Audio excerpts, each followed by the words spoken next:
Hello, guys.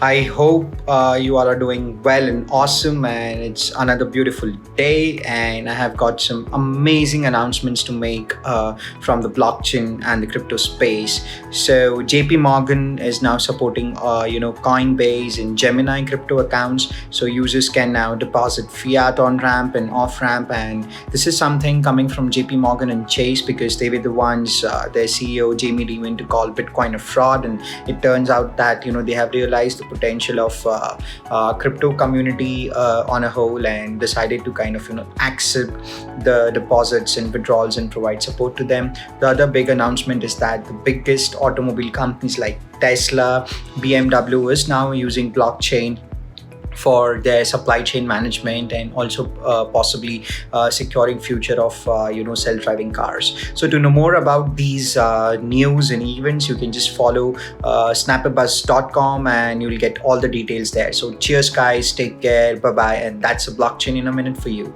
Bye bye, cheers.